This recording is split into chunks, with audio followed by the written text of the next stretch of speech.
And I remember these milestones where Chris would come along and say, we'd have these like kind of serious talks where he, I mean, it wasn't that serious, but it was like an epiphany where he would be like, hey, we need to go record a CD. And I was like, what? It's like, yeah, we go to a studio and we pay them and record a CD. And I was like, wow, I guess that's what we need to do. The other milestones were, you know, we need to leave Pittsburgh and go play in other cities. And again, I was like, wow, okay, let's do it. First ever CD. First CD, number 1. With it's called How to Get Kicked Out of the Mall. Our performance on the CD, it could have been better, but as far as songs go, I'm not that embarrassed of the songs. Yeah. Like I Some think of the lyrics. the lyrics, yeah. I mean, we were young and we were maybe a little raunchy at times or Definitely. vulgar.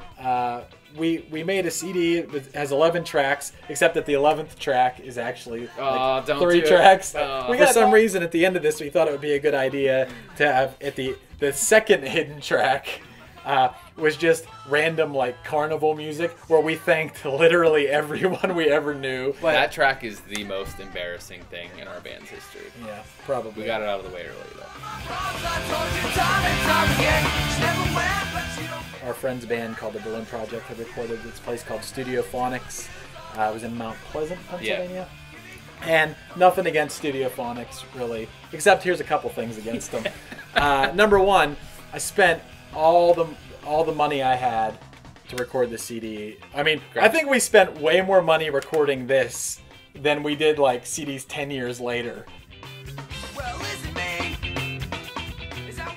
As you can see, it's got beautiful artwork.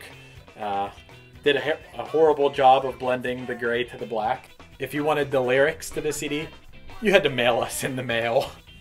We had a record label that was listed on our first CD as Hot Property Records. Not really sure what ever became of that. We didn't really pursue Hot Property Records. Maybe someday we'll get it going again. Yeah. At the time, this is super pro. We were going through like who wrote what song. Yeah. And it's kind of like if you sang that song, Yeah. you wrote that song, Yeah. which is cool.